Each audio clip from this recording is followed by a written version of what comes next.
లోక కళ్యాణార్థం హిందువులందరూ కూడా ఏకతాటిపైకి రావాలని, మన భారతదేశానికి విజయోత్సవం చేకూర్చాలని కాంక్షిస్తూ సిద్దిపేట గజ్వేల్లో 108 కుండాలతో యజ్ఞ కార్యక్రమం వైభవంగా నిర్వహించినట్లు హనుమాన్ దీక్ష పీఠాధిపతులు దుర్గాప్రసాద్ స్వామీజీ తెలిపారు.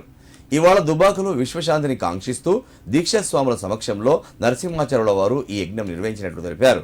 అదేవిధంగా ఈ రోజు నుండి మళ్లీ 14వ తేదీ వరకు అఖండ భారత్కు విజయోత్సవాన్ని చేకూర్చాలనే సంకల్పంలో భాగంగా సుందరకాండ మూలమంత్ర హోమాలతో ఈ రోజు హైదరాబాద్లోని ఆశ్రమంలో ప్రారంభమైందన్నారు. రేపు ఉదయం 9 గంటల నుండి 1 గంట వరకు సామూహిక లక్ష హనుమాన్ చాలీసా, లక్ష నాగవల్లి, దళార్చన పూజా కార్యక్రమం జరుగుతుందని చెప్పారు.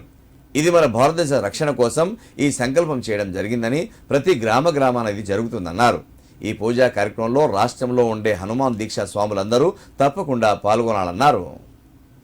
అఖండ భారత్ కావాలని, లోక కళ్యాణార్థం హిందూ సామ్రాజ్యంగా మారాలని, హిందువులందరూ కూడా ఏకతాటికి రావాలని, ప్రపంచ హిందువులారా ఏకం కండి అని మన భారతదేశానికి విజయోత్సవం చేకూర్చాలి అని నిన్న గజ్వేల్లో 108 కుండాల యజ్ఞం కార్యక్రమం జరిగింది వైభవంగా. అలాగే మొన్న సిద్దిపేటలో సంతోషమాత దేవాలయంలో 108 కుండాల యజ్ఞం కార్యక్రమం జరిగింది.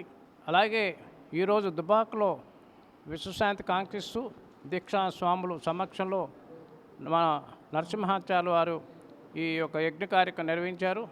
ఈరోజు నుండి మళ్ళీ 14వ తేదీ వరకు అఖండ భారత్ విజయోత్సవాన్ని చేకూర్చడం సంకల్పంతో భాగంగా సుందరకాండ మూలమంత్ర హోమాలతో ఈరోజు ప్రారంభమైంది హైదరాబాద్ ఆశ్రమంలో. రేపు ఉదయం 9 గంటలకి రాష్ట్రంలో ఉండే హనుమాన్ దీక్షా స్వాములందరూ కూడా ఒకే వేదిక దగ్గర రావాలి. ప్రతి దీక్షా స్వామి రేపు మంగళవారం ఉదయం 9 గంటల నుండి 1 గంట వరకు సామూహిక లక్ష హనుమాన్ చాలీసా, లక్ష నాగవల్లి దళార్చన పూజా కార్యక్రమంలో పాల్గొనవలసిందిగా మన భారతదేశ రక్షణ కోసం ఈ సంకల్పం చేయడం జరిగింది. ప్రతి గ్రామాల్లో జరగబోతుంది. ఈ యొక్క శుభ సందర్భంగా దీక్షా స్వాములందరూ కూడా 13వ తేదీ మంగళవారం ఉదయం 9 గంటల్లో కార్యక్రమంలో మీరందరూ కూడా రావాలని మిమ్మల్ని అందరినీ కూడా అందరికీ స్వాగతం తెలియజేస్తూ, అనేక అభినందనలు తెలియజేస్తూ, అనేక మంగళాశాసనాలు అందిస్తూ జై హనుమాన్, జై జై హనుమాన్.